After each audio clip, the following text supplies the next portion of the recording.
할렐루야. 주일 예배로 함께 하시는 모든 성도님들을 주님의 사랑으로 축복하고 환영합니다. 잘 오셨습니다.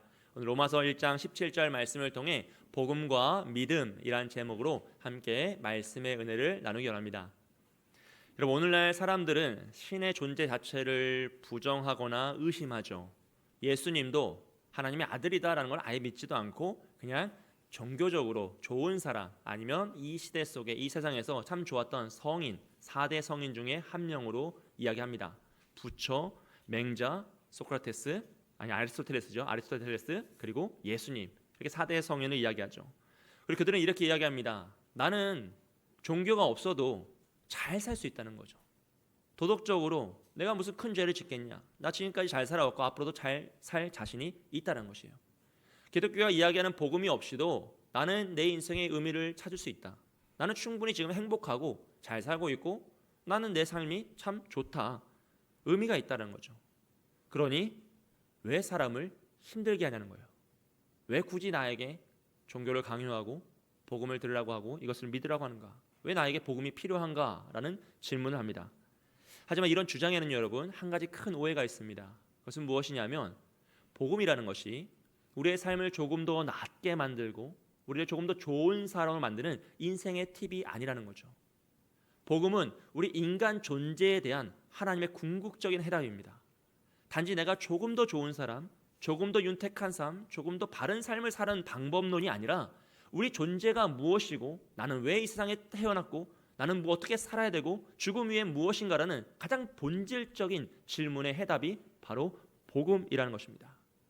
여러분, 인류의 역사는요, 늘 복음의 대체물을 만들어 왔어요. 인류 역사의 문명의 발달지를 보면 늘 무엇이 있습니까? 샤머니즘, 우상 숭배 문화가 있고 신화가 있죠. 또 16세기 이후로는 이성을 중심으로 과학과 철학을 만들어서 하나님을 대체하려고 했습니다. 또 정치 체계를 만들어서 이 세상의 정답을 인간이 스스로 만들고자 애를 썼죠. 하지만 인간의 이 본질적인 질문 앞에서는 그 어떠한 해답도 줄 수가 없다라는 것이에요. 여러분, 우리는 누구나 다 이 본질적인 질문 앞에 서게 됩니다. 나는 어디에서 왔는가? 인생의 목적에 대한 질문이죠. 나는 왜 사는가? 이 삶의 이유와 우리 현재의 존재 근거를 나타내는 질문입니다. 그리고 나는 죽으면 어디로 가는가? 우리의 실존에 대한, 죽음에 관한 해답입니다. 만약 우리가 이 본질적인 질문에 대한 해답을 가지고 있지 못한다면요, 우린 누구나 다 유물론적인 세계관 안에서 그냥 흘러가듯이 살게 돼요. 그리고 욕망을 위해 살다가 허무에 도착해서 죽음을 맞이하죠. 그 어디에서도 벗어날 수 없습니다.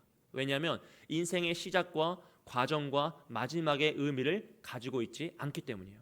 그래서 이렇게 살다가 이리 흔들리고 저리 흔들리고 나의 욕망과 나의 마음을 따라 살다가 결국 허무함에 빠져 죽음을 맞이하게 되는 겁니다. 하지만 기독교의 복음은요, 우리 인간의 존재에 대한 그 본질적인 질문에 가장 합리적이고 이성적이며 온전한 진리, 정답을 주는 유일한 진리인 줄 믿습니다. 오늘 로마서 1장 1절부터 16절까지의 말씀을 통해서 이 바울이 전했던 이 복음의 내용을 한번 다시 살펴보려고 그래요. 원래 이제 17절까지 다 해야 되는데 내용이 많아서 두 주에 나눠서 하겠습니다.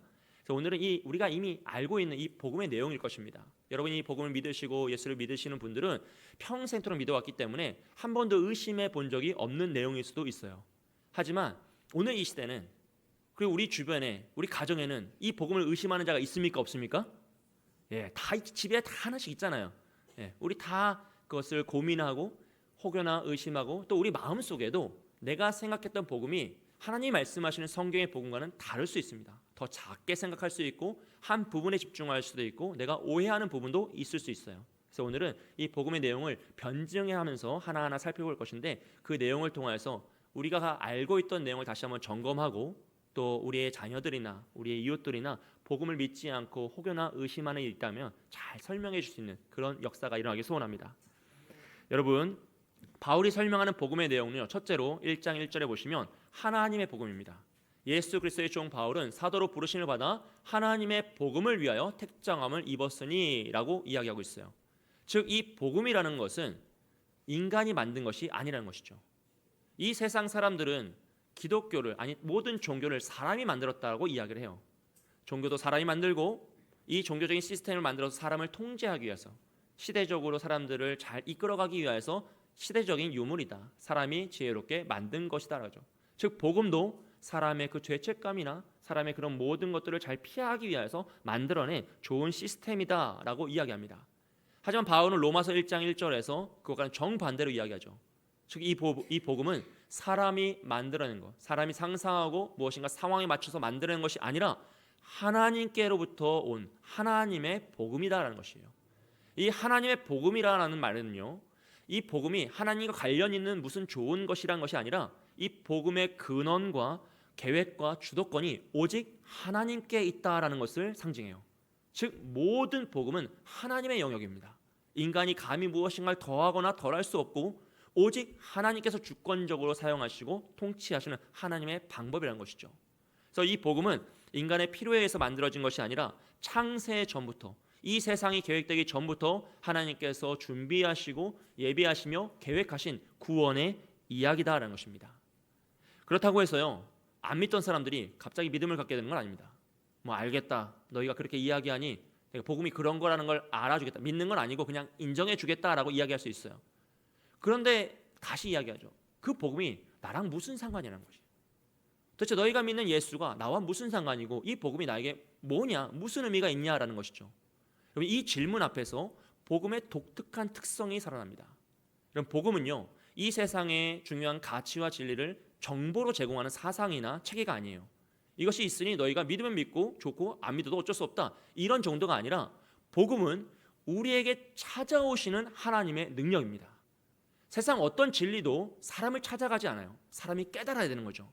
근데 오직 기독교의 복음만이 원수되었던 우리를 찾아오셔서 우리를 설득하시고 이해시키시고 하나님의 믿음의 영역으로 이끌어 가신다는 거예요. 이게 복음이 가지고 있는 특징입니다. 이 하나님의 복음은 우리 모든 사람을 찾아오시고 그 복음으로 우리를 변화시키고자 하시는 하나님의 마음이 전달돼요. 그리고 그 복음은 우리를 그 하나님의 변화와 하나님의 자녀됨으로 구원으로 우리를 초청하는 것이죠. 이 복음의 초청을 제가 2인칭으로 설명해 드릴게요. 하나님은 당신을 창조하셨고 당신을 사랑하십니다. 하나님은 당신을 회복시키시길 원하세요. 당신이 어떠한 모습으로 어떤 삶을 살았던지 지금 어떠한 아픔을 가지고 있는지 상관없이 하나님은 당신을 포기하지 않으시고 하나님의 자녀 삼으시고 우리를 구원하시고 당신을 하나님의 믿음의 백성으로 이끌기를 원하십니다. 이 복음은 인간이 만든 종교나 신념이 아니라 하나님이 시작하신 구원의 이야기입니다. 그래서 복음은 인생의 모든 질문과 우리가 가지고 있는 아픔과 문제에 정확한 해답과 설득력을 가지고 있는 진리입니다. 복음은 이성과 역사 그리고 삶의 실제적인 변화로 입증된 진리이기 때문에 복음은 당신을 하나님의 사랑의 손길로 이끄시고 오늘도 부르고 계시는 하나님의 초청입니다. 이것이 바로 창세 전부터 계획된 우리를 향하신 당신을 향한 하나님의 복음입니다. 할렐루야. 여러분, 이 하나님의 복음을 믿으시기를 축복합니다. 그리고 바울은 더 나아가서요, 2절에서 이렇게 이야기해요. 그의 아들에 관하여 성경에 미리 약속하신 것이라 그랬어요. 이 복음을 하나님의 그의 아들에 관하여 미리 약속하신 것이다 라고 얘기하죠. 세상은 예수님을 기독교의 창시자라고 이야기합니다. 4대 성인들 이야기에서 부처는 불교를 만들고 공자는 유교를 만들고 소크라테스는 이제 철학을 만들고 아리스토텔레스죠. 제가 착각하고 있나요? 소크라테스 철학을 만들고 예수님은 기독교를 만들었다라고 이야기하고 있죠. 하지만 예수님은 단 한 번도요 스스로 자신이 종교를 만든다고 이야기하지 않으세요. 늘 말씀하시면서 뭐라고 하시죠? 나는 구약에 예언된 하나님의 말씀을 성취하러 왔다 그랬어요. 나는 이미 기록된 하나님의 말씀을 이루러 왔다라고, 즉 성취를 위해 오신 구원자 메시아다라는 것을 이야기합니다. 그렇게 복음은 돌연히 갑자기 인간의 필요에 의해서 한순간에 만들어진 사상이나 진리가 아니라 창세 전부터 계획되고 구약에 이미 다 선언되어 예언되고 예수 그리스도를 통하여서 완성되는, 성취되는 이야기입니다. 구원의 이야기죠. 하나님께서 약속하신 그 예언을 성취할 자로 하나님의 아들 예수님을 보내신 거예요. 그래서 예수님을 구원자 메시아라고 이야기하죠. 여기서 바울이 선지자를 통하여라고 기록한 것은요, 구약 전체를 포괄하는 의미를 이야기합니다. 그리고 성경에 미리 약속하신 것이다 라는 것은 이것이 예언되고 성취되는 개념이다 라는 것을 이야기해요. 즉 복음이라는 것은 갑작스럽게 필요에 의해서 만들어진 것이 아니라 이미 구약에서부터, 이미 창세 전부터 준비되었고 진행되어 오고 예수 그리스도를 통하여 성취된 하나님의 역사이다 라는 것을 의미합니다. 그리고 예수님 역시도 새로운 종교를 만들어서 자신의 추종자들을 만들고 힘을 얻는 그런 일을 하지 않으시잖아요. 예수님 무엇을 하시죠? 항상 이 땅에서 하나님의 나라를 가르치세요. 사람들로 하여금 하나님을 믿고 하나님을 따르게 하고 하나님이 구약에서부터 준비해 놓으신 그 나라가 너희의 삶에 임하기를 원한다라는 가르침을 주시죠. 그래서 마가복음 1장 15절을 보시면 예수님이 공생애를 처음 시작하실 때 말씀하셨던 겁니다. 함께 읽겠습니다. 이르시되 때가 찼고 하나님의 나라가 가까이 왔으니 회개하고 복음을 믿으라 하시더라. 아멘. 하나님의 나라가 가까이 왔으니 회개하고 복음을 믿으라 하시더라. 복음의 중심에 하나님의 나라를 두며 그들에게 가르치고 계신 겁니다. 제자들 역시도 마찬가지입니다. 여러분 제자들도 예수님을 통하여서 새로운 종교를 만들고 추종자들을 만들지 않죠. 그들은 늘 예수님을 구약에서 예언하신 메시아이다라는 것을 선언하고 나가요. 바울도 예수님을 설명할 때 구약의 말씀을 인용하여서 그가 바로 그분이다라는 것을 설명하죠. 사도행전 28장 23절 말씀입니다. 그들이 날짜를 정하고 그가 유숙하는 집에 많이 오니 바울이 아침부터 저녁까지 강론하여 하나님의 나라를 증언하고 모세의 율법과 구약이죠. 선지자의 말, 구약 전체입니다. 그걸 가지고 예수에 대하여 권하더라 했어요. 예수님의 십자가의 죽음과 부활, 예수님의 모든 사역을 다 어디에서 가져오고 있습니까? 구약에서 가져와서 구약에 예언된 이가 바로 이분이시다라는 것을 설명하는 것이 바로 사도 바울의 사역이었다는 것이죠. 그렇게 예수님은요 기독교의 창시자가 아니라 구약에서부터 예언된 우리의 구원자, 메시아, 하나님의 아들로 이 땅에 오신 줄 믿습니다. 그리고 바울은요 3절과 4절 말씀에서 이렇게 고백해요. 함께 읽겠습니다. 그의 아들에 관하여 말하면 육신으로는 다윗의 혈통에서 나셨고 성결의 영으로는 죽은 자 가운데서 부활하사 능력으로 하나님의 아들로 선포되셨으니 곧 우리 주 예수 그리스도시니라. 아멘. 예수님은 이 땅에 완전한 인간으로 오셨고 또 완전한 하나님으로 오셨다라는 말씀이에요. 예수님이 완전한 인간으로 오셨다라는 사실은 사실 그 당시에 함께 살았던 증인들이 너무 많았기 때문에 이거는 뭐 의심할 여지가 없어요. 이미 함께 산 증인들이 있었고 그를 본 목격자들이 있었고 또 역사가들이 그것을 기록하여서 증거가 너무 많습니다. 그렇기 때문에 예수님이 뭐 참된 인간으로 오셨다라는 건 이제 의심의 여지가 없고요. 대신 예수님이 하나님, 완전한 하나님을 오셨다라는 것은 늘 사람들이 의심했죠. 늘 고민했던 부분입니다. 하지만 예수님께서 이 땅에서 말씀을 가르치시고 기적을 행하실 때 사람들은 놀랐어요. 하지만 그것으로 만족하지 않고 예수님이 십자가에 달려 죽으시고 부활의 사건으로 말미암아서 사람들은 그가 인간을 뛰어넘는 초월자이구나, 하나님의 아들, 정말로 성경에서 이야기하는 메시아이구나라는 것을 믿게 되죠. 즉 십자가의 죽음과 부활을 통하여서 예수님의 완전한 신성이 드러나고 그것들이 인정받게 되었습니다. 사실 여러분 예수님 당시에도 예수님을 구원자로 믿는 건 쉬운 일이 아니었죠. 왜냐하면 예수님과 함께 살아온 이들이 있었잖아요. 가족들은 예수님이 구원자라고 다닐 때 뭐라고 하죠? 그가 미쳤다라고 했어요. 빨리 집으로 데려가야지, 큰일 나겠다 했어요. 그러니 예수를 보고 함께 자랐던 사람들은 예수를 구원자로 믿는 것은 참 어려운 일이었습니다. 하지만 그들이 그의 말씀을 듣고 기적을 체험하고 십자가의 죽음과 부활을 목격하였을 때 그들 역시도 그분이 정말 구원자이구나, 그분이 정말 메시아이구나 인정하게 되죠. 예수님의 제자들도 마찬가지였어요. 여러분 예수님 제자들은 믿는 척하며 3년간 따라다녔지만 예수님의 십자가의 죽음 앞에서 어떻게 하죠? 다 도망칩니다. 하지만 그들이 예수 그리스도의 십자가의 죽음과 부활을 목격했을 때 그들은 구약에 예언된 이가 정말 이분이었구나를 를 확신하게 되고 그 믿음을 위하여서 목숨을 바치며 나아가죠. 그것을 경험하였기 때문에, 그 부활을 체험하였기 때문에 이제는 순교의 신앙으로 나아가는 그 제자들이 되었던 것입니다. 그래서 예수님은 완전한 인간이자 완전한 하나님으로 오셨어요.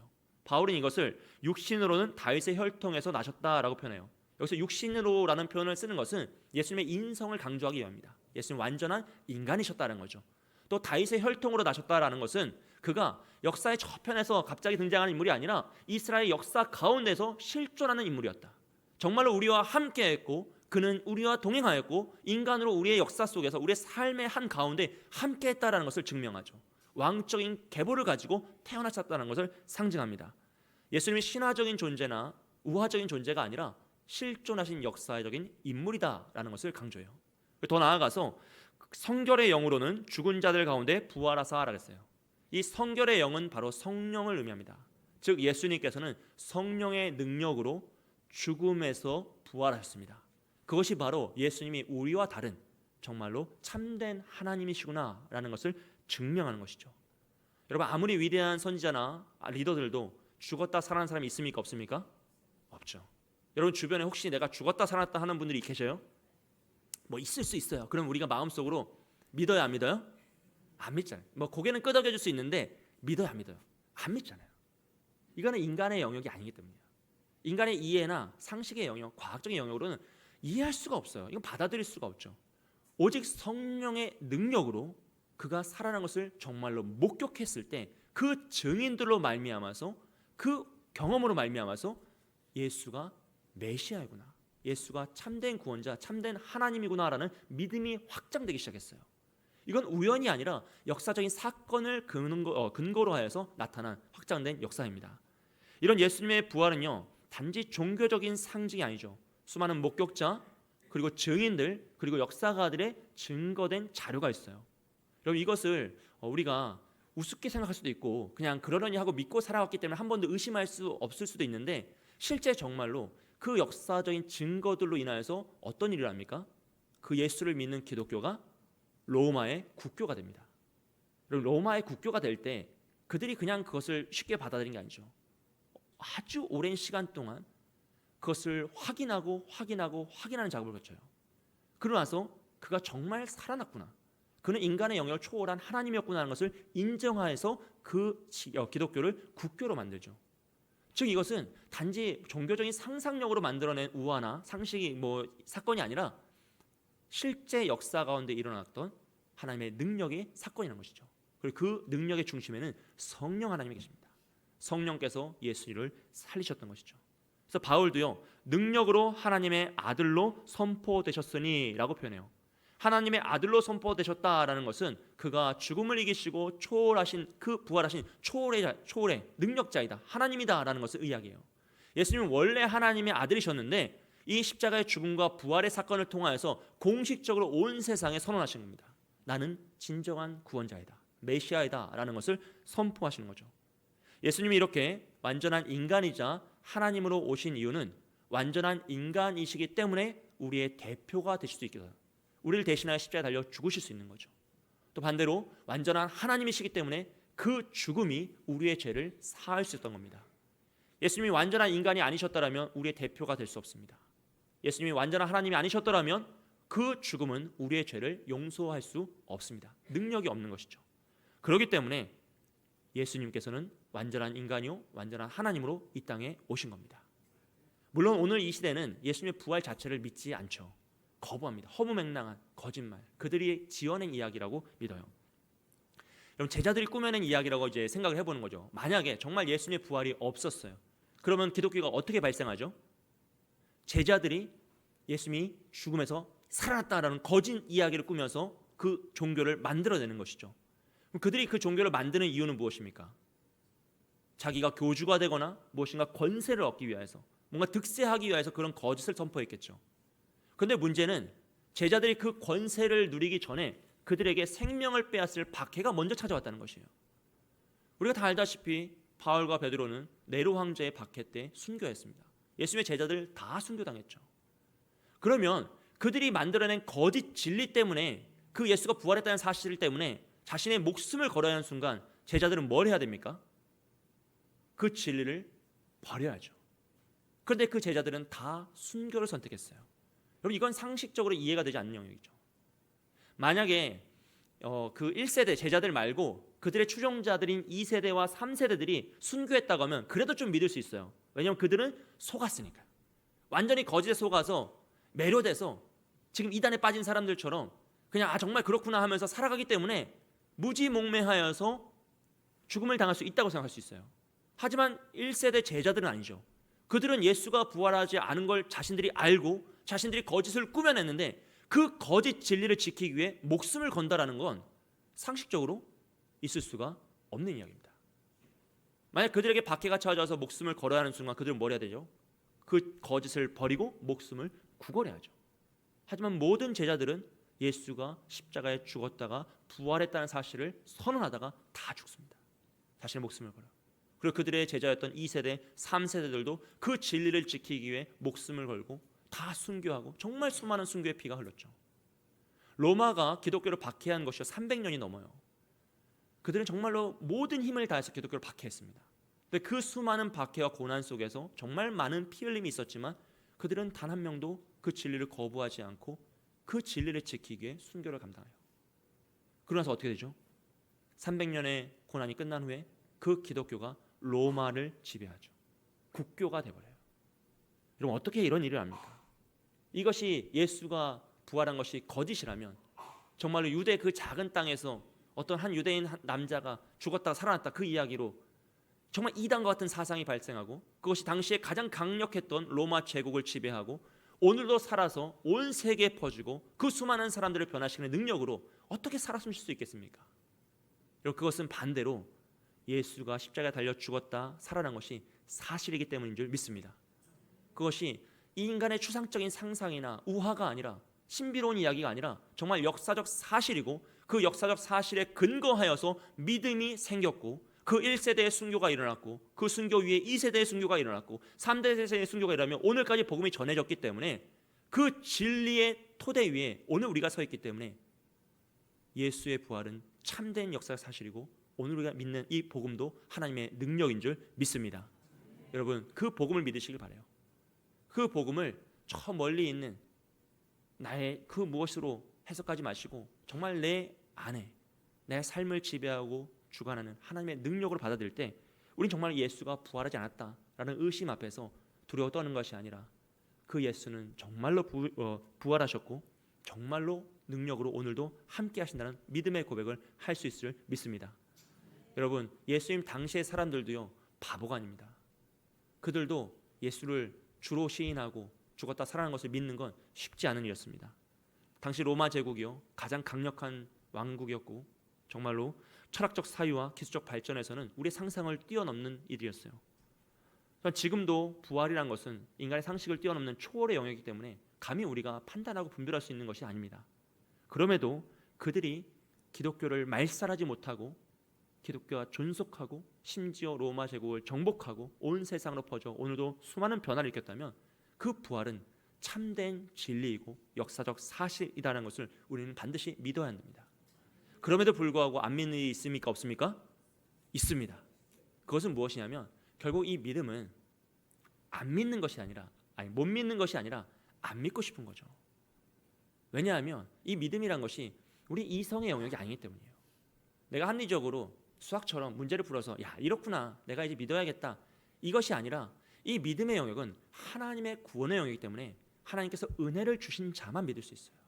하나님께서 우리의 마음속에 이 신비의 진리를 깨닫게 하실 때 정말 그가 살아났구나라는 것을 인정하게 될 때 그가 나의 메시아 구원자이구나 하는 것을 우리가 고백하게 될 때 그것은 우리의 영역이 아니라 하나님의 영역입니다.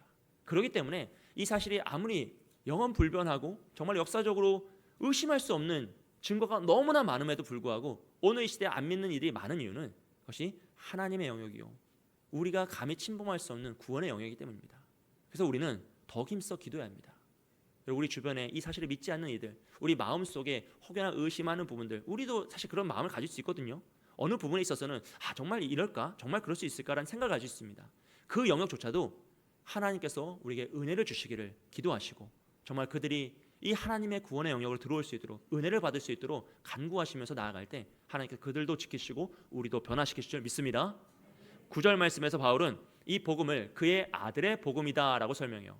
그의 아들의 복음이라는 것은 예수님이 이 땅에 오셔서 선언하신 그 복음의 내용이죠. 즉 예수님은 이 땅에 오셔서 나를 믿어라 그리고 죽어서 천국에 가라고 가르치지 않으셨어요. 한 번도 사실 그 얘기 안 하셨어요. 예수님이 항상 하나님의 나라를 말씀하십니다. 하나님의 나라가 너에게 임하였다 라고 말씀하시며 하나님의 통치를 믿는 그 믿음의 삶, 구약 시대에서 실존하였던 이스라엘처럼 오늘 이 시대 속에서 하나님의 통치를 믿는 백성으로 우리가 이 땅에서 살아가는 그 하나님의 나라의 실존, 그것을 누리며 살아가는 그 복음의 삶을 강조하세요. 하지만 오늘날 너무 많은 사람들은 이 복음이라는 것을 예수 믿고 죽어서 천국에 가는 내세지향적인 진리로 받아들여요. 물론 그건 너무나 중요한 겁니다. 예수 천당 불신지옥, 사실 얼마나 정확한 말입니까? 하지만 이 말은 복음의 정말 그 크고 넓은 하나님의 은혜를 너무 축소시켜놨어요. 너무 작은 영역, 오직 구원만, 오직 내세만을 바라보며 우리의 삶을 초라하고 신앙을 초라하게 만들죠. 하지만 만약 이 복음이 정말 우리가 죽어서 가야 할 장소적인 개념이고 그런 진리라면 우리의 현실을 외면하게 되죠. 우리의 현실이 초라해집니다. 하지만 예수님께서는 이 땅에 오셔서 어떻게 하시죠? 현실을 바꾸시죠. 병든 자를 치유하시고 상한 심령을 회복시키시고 약한 자들을 도우시면서 하나님께서는 이 땅에 복음이 임하여 하나님의 나라가 이루어지게 하셨어요. 관계를 회복시키시고 정의가 회복되고 하나님의 공의가 새로워지는 역사를 보여주시죠. 달리다금 소녀여 일어나라 하고 죽은 자를 살리고 뭐 하시죠? 먹을 것을 주어라. 그의 현실을 외면하지 않으시죠. 이것이 바로 복음의 능력입니다. 복음은 오늘 우리의 삶에 지금 바로 이곳에 하나님의 나라가 임하는 것이에요. 그의 아들의 복음, 하나님께서, 예수님께서 하나님의 나라를 임하게 하시려고 애쓰셨던 것처럼 우리가 이 땅에서 하나님의 나라를 누리며 살아가는 것이죠. 하나님을 왕으로 섬기고요, 하나님의 통치를 인정하는 거예요. 그렇게 살아갈 때 우리의 삶의 터전, 우리의 가정, 우리의 직장, 우리의 삶의 터전이 하나님의 나라로 변화될 줄 믿습니다. 여러분의 가정이 하나님의 나라가 되시기를 소원합니다. 방법은 하나예요. 하나님을 왕으로 섬기는 겁니다. 우리 가정의 주권자가 하나님이시고 내 직장의 주권자는 하나님이시고 내 삶의 터전의 주권자는 오직 하나님 한 분이시다라는 것을 인정하며 살아갈 때 우리가 있는 그곳이 바로 천국이 되는 것이죠. 여러분, 예수님은 이 땅에 천국을 가져오신 분이에요. 이 땅에 오셔서 우리에게 하나님의 나라로 가는 길을 알려주신 분이 아니라 그 하나님의 나라가 우리에게 임하게 하시는 분, 너희에게 임하였노라, 이 하나님의 나라를 누리게 하신 분이 바로 예수 그리스도입니다. 하나님의 뜻이 이 땅에서 이루어지는 거예요. 너희는 이렇게 기도하라. 하늘의 뜻이 하늘에서 이루어진 것 같이 땅에서도 이루어진다. 하나님의 통치가 우리의 삶의 영역에 이루어지는 것이죠. 그럼 이게 왜 그렇게 중요하냐는 거예요. 천국 가는 것보다 더 중요하냐라고 생각할 수 있습니다. 물론 여러분, 천국은 정말 중요한 거예요. 영생은 가장 중요한 겁니다. 하지만 그것만을 강조하다 보면 오늘 우리의 삶에서 우리가 진리를 놓쳐버리고 믿음을 놓쳐버리고 허황되고 헛되게 사는 삶을 살아갈 수 있다는 것이죠. 여러분이 가지고 계신 모든 문제를 복음으로 바라보셔야 돼요. 그곳에 하나님의 나라가 임하게 하셔야 됩니다. 방법은 하나입니다. 하나님을 왕으로 섬기는 거예요. 하나님 앞에 나의 모든 문제를 내려놓고 하나님의 뜻을 구하는 겁니다. 그것이 바로 복음으로 나를 바라보고 문제를 바라보고 복음으로 해석하고 복음으로 해결해 나가는 과정이죠. 그것이 바로 하나님의 나라를 살아가는 사람의 특징입니다. 여러분, 우리에게 이 복음의 현재성이 있으시기를 축복합니다. 우리가 복음의 현재성을 깨닫고 정말 이 복음이 오늘 나의 삶, 지금 이곳에서 역사한다는 것을 믿으면 우리는 회복이 일어나요. 관계 회복이 일어나죠. 하나님과 나와의 관계 회복입니다. 우리의 영적인 회복이죠. 그리고 나 스스로의 회복입니다. 나 자신과의 관계가 회복돼요. 자아 정체성의 회복이죠. 그리고 다른 사람과의 관계가 회복됩니다. 공동체 회복이죠. 그리고 자연과의 회복이 나타나요. 창조 질서의 회복입니다. 이것이 바로 복음이 우리에게 주는 본질적인 총체적인 회복의 역사입니다.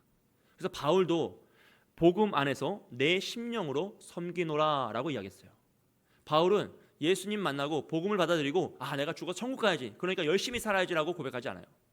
이 복음이 지금 나의 삶에 바로 역사에서 하나님의 나라가 임하였다. 그러니 나는 이 복음을 감당하기 위하여서 헌신하고 복음을 감당하기 위해서 지키기 위해서 수고하고 고난을 당할수록 두려워하지 않으며 심지어 나의 목숨도 아끼지 않노라라고 고백해요. 즉 예수 믿고 천국 갈 것을 기대함으로 이 고난을 감당한 것이 아니라 지금 이 순간 하나님의 나라가 자신에게 임한 것을 믿고 그 통치를 따르며 살아가기 때문에 고난도 이기고 기쁨도 모든 것 감당하고 슬픔도 감당하고 내가 자족하는 은혜를 누린다라고 하며 모든 상황과 환경을 뛰어넘는 역사를 보여줍니다. 사랑하는 여러분, 그는 복음 안에서 하나님을 섬겼습니다. 복음 안에서 헌신했으며 복음으로 고난을 감당했죠. 왜냐하면 복음이 그의 삶의 현장에서 바로 역사하는 하나님의 능력이기 때문입니다. 오늘날 기독교를 부인하고 비난하는 사람들 중에 대부분은 기독교가 도대체 현실에 무슨 능력이 있냐는 것이죠. 예수 믿는 사람들이 그 현실 속에서 무슨 능력을, 무슨 다름을 표현하며 살아갔느냐라는 것으로 비난합니다. 하지만 여러분, 진정한 복음은 우리의 현실을 뛰어넘습니다. 우리의 현실을 외면하지 않습니다. 우리의 삶의 문제, 우리의 상황, 우리의 삶의 터전, 바로 그곳에서 하나님의 역사의 능력을 나타내며 정말로 이 복음이 우리의 모든 문제를 해결할 수 있구나. 평화와 용서와 사랑과 섬김과 희생과 정직과 정의와 모든 영역들에서 오직 복음만이 하나님의 능력을 나타낼 수 있다는 것을 증명할 줄 믿습니다. 여러분, 우리가 이 능력의 삶을 살 줄 믿습니다. 복음을 우리 마음속에 깊이 받아들이시고 정말로 이런 삶을 살아야겠구나 담대하게 선언하시며 정말로 이 세상 속에서, 이 현실 속에서 능력 있는 복음의 역사가 무엇인지를 함께 보여주는 저와 여러분이 되시길 주님의 이름으로 축복드립니다. 마지막으로 16절에서 바울은 복음은 모든 믿는 자에게 구원을 주시는 하나님의 능력이다라고 이야기하고 있어요. 바울은 복음을 부끄러워하지 않는다라고 합니다. 왜냐하면 그것이 능력이라는 것을 바울이 체험했기 때문이죠. 자신이 죽었다 살아난 체험을 했기 때문에 복음을 너무나 자랑스러워하고 하나님의 능력이라고 했어요. 이 능력이라는 것은 단지 우리의 깨달음을 주고 정신을 바꿔주고 삶의 태도를 조금 바꿔주는 그런 수준이 아니라 우리의 존재를 바꾸어주고 우리의 인생 자체를 변화시키는 하나님의 힘이라는 것이에요. 여러분, 지난 2000년의 시간 동안 수많은 사상과 수많은 제국들이 사라졌죠. 그런데 기독교는 여전히 살아있습니다. 그 수많은 박해 속에서 로마의 300년의 박해, 이성주의의 박해요, 공산주의 억압이요, 과학과 이성의 모든 박해 속에서도 기독교는 사라지지 않고 오늘도 여전히 살아 숨쉬며 전 세계에서 많은 사람들을 변화시키는 하나님의 능력으로 나아가고 있어요. 왜냐하면 이것이 하나의 사상이요 가르침이요 말로 전달된 것이 아니라 하나님의 능력으로 다른 사람에게 전달되었기 때문입니다. 우리가 복음을 전한다는 것은 말을 전하는 게 아니에요. 하나님의 능력을 전하는 겁니다. 내가 변화된 하나님의 능력을, 내가 체험한 하나님의 능력을 너에게 주니 너도 그 능력을 체험하라는 것이에요. 그렇게 전달되면 나아갈 때 그들도 그 능력을 체험함으로써 하나님의 믿음의 영역으로 들어올 수 있는 것이죠. 그래서 바울은 이 능력이란 단어를 쓸 때 두나미스라는 헬라어를 쓰는데요. 이것은 다이너마이트라는 영어의 어원이죠. 즉 하나님의 창조적이고 부활적이고 구속적인 능력을 나타낼 때 사용되는 단어예요. 즉 하나님의 강권적인 힘, 이 세상의 그 무엇도 막을 수 없고 변화시킬 수 없는 강력한 권능의 힘을 상징하는 것이 바로 하나님의 복음의 능력입니다. 여러분, 복음은 들려지기만 하는 말이 아니라 역사하는 능력인 줄 믿습니다. 이 복음을 우리가 믿고 있기 때문에, 간직하고 있기 때문에 우리의 삶에도 이 능력이 나타날 줄 믿습니다. 그렇기에 이 복음은 말의 논리나 인간의 감성적 자극이 아니라 성령의 초자연적 역사를 통해 성령께서 깨우치시고 죄를 깨닫게 하시고 회심에 이르게 하시는 하나님의 역사예요. 그래서 내가 잔소리한다고 되는 것이 아니에요. 할렐루야. 여러분, 내가 강요한다고 되는 것이 아니에요. 내가 간절히 바란다고 되는 게 아니에요. 너무나 안타까운 일이지만 내가 아무리 잔소리하고 아무리 강요하고 아무리 간절히 외쳐도 이 복음은 성령의 능력, 하나님의 영역이기 때문에 우리가 어떻게 할 수가 없어요. 그러니 우리가 할 수 있는 것은 오로지 주의 도우심을 간구하며 더 기도하는 것밖에 없습니다.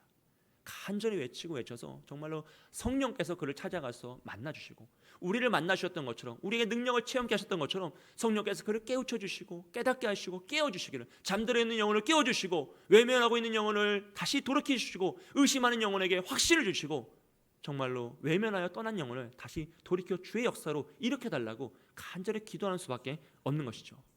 여러분, 만약 이런 성령의 능력이 없었다면요, 기독교는 설명될 수도 없고 유지될 수도 없었어요. 예수의 부활은 성령의 능력으로 이루어진 사건이죠. 그래서 성결의 영으로 죽은 자 가운데 살아났다고 하잖아요. 성령의 능력으로요. 예수의 부활에 성령의 능력이 없다면 예수님 부활할 수 없습니다. 그럼 복음은 완성될 수 없고 기독교는 의미가 없어지는 것이죠. 복음은 바로 이 부활을 통해 완성된 것이에요. 즉 성령의 역사를 통해 완성된 것입니다. 교회 탄생도 마찬가지죠. 성령이 임하시자, 오순절에 임하시자 제자들이 성령을 받고요, 베드로가 나아가 복음을 전하자 3,000명이 회심하며 교회가 형성됩니다. 그리고 그 복음의 모든 역사들, 성령의 역사로 말미암아서 교회가 확장되고 유지되고 오늘도 나아가고 있는 것이죠. 성령의 도우심이 없이는 복음은 그 교회는 한순간도 유지될 수가 없습니다. 즉 오늘 우리의 교회도 오직 성령의 도우심으로 유지되고 있고 확장되고 있고 부흥할 줄 믿습니다.